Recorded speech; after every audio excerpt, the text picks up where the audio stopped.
How's it going, everyone? Welcome back to Boylai Hobby Time. As you can see here, I just bought a Jeep, and as the proud new owner of a Jeep, I felt obligated to get into four-wheeling, as one does. I wasn't content with the boring run-of-the-mill old trails that you'd find most Jeeps on. Instead, I wanted something scary and monstrous and outside the box. And speaking of outside the box, I've been watching a lot of Gio San Pedro's unboxing videos recently, and I really enjoy them. And once all of my pieces were outside the box, the next step was to take them all off their sprues.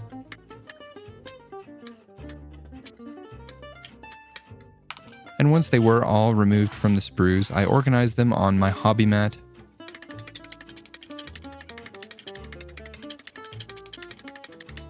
and began assembly. The model kit was fun and easy to assemble, and even had some working shock absorbers to assist while driving off-road, which is all the time, because since buying this Jeep, I haven't driven on a single paved road. It's a Jeep thing. This build is a part of an art challenge for my patrons. The theme they voted on was ATVs.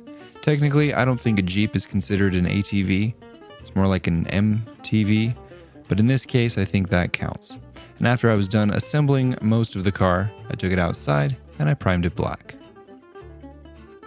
I'll be leaving pretty much the entirety of the inside of the car black, so I'll set that aside for now.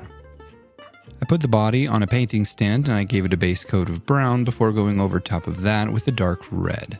The red wouldn't show up the same way if I sprayed it directly onto the black, so the brown base coat really helped.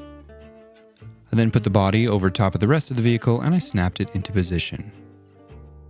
I put the windshield in place and I painted on a few other details, and then I dusted up the whole thing with the sandy color from the airbrush. I cleaned up the windshield where the wipers would have, and then the Jeep was done and it was time to move on to the base. For the base, I decided to use this wooden canvas and began visualizing how I wanted it to look. I grabbed a bunch of leftover foam and began cutting it to size using a hot wire.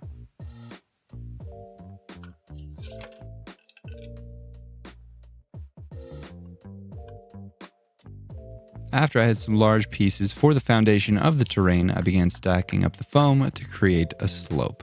I glued the pieces together with foam-safe superglue and began carving. The goal for the terrain was to have it look similar to the pile of boulders that I installed in my driveway to park my Jeep on top of. It's always a good idea for Jeeps to sleep in their natural environment. It's a Jeep thing. Once I had the main lower section established, I built up a section on the back and I carved it down to look more natural. Then it was time to make it look less natural. Like I mentioned at the beginning, a normal off-road trail just wasn't going to cut it for this diorama. I wanted a real monster of a trail. Literally. So I added a row of teeth along both the top and the bottom of the rock formation, and then it was time to throw on a terrain paste. I mixed up plaster, paint, and Mod Podge, and I watered it down to a thin, brushable consistency, and I covered all of the foam surfaces with it.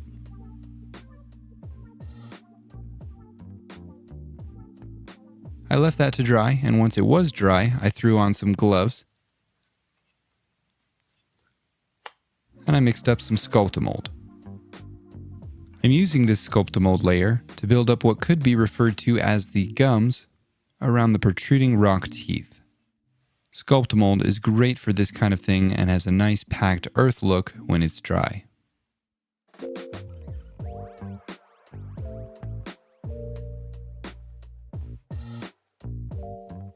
I then threw on a little bit more Mod Podge to help stick down some gravel and sand. This will help the trail look a little bit more trail-like. I used isopropyl alcohol and watered down white glue to seal all the texture in place. I sprinkled on a little bit more sand on top of that, and then I let it air dry with a hairdryer.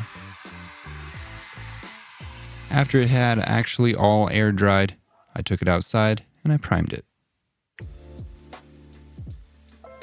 Legend has it that this rock formation in Utah is indeed the mouth of a sleeping titan.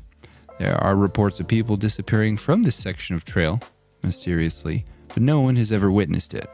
The trail is quite remote and only sees occasional off-road enthusiasts during the summer months. Luckily, Jeeps are too strong to be eaten by titans. This is a well-known fact. You can look it up. Speaking of off-road enthusiasts though, I needed one to sit in the Jeep. I found this 1:24 scale figure and I cut his legs off so he'd be able to fit in the vehicle. He was originally standing. I gave him a quick paint job and I threw him in the vehicle before painting the sides of the diorama black. After painting the sides of the diorama, I added some tufts of grass to give it a little life. I then glued the Jeep into position and I added some final bits of foliage that I got from Diorama Persepe.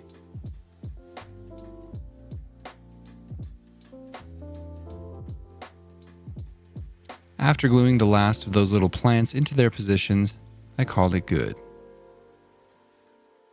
Before my final shots, please take a moment to appreciate the submissions from my patrons for the ATV Art Challenge. A few of them have channels of their own, which you should definitely go check out after this.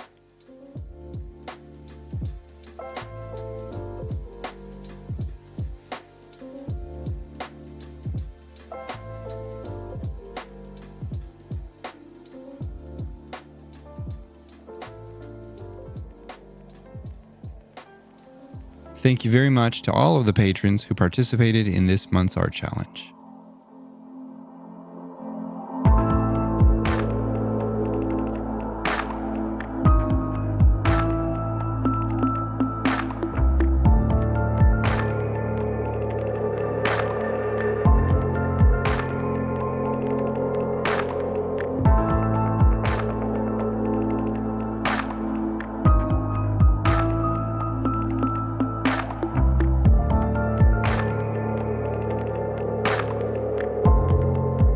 That is it for this video. Thank you all so much for watching. Hope you enjoyed. Huge shout out as always to my patrons. You guys are the best.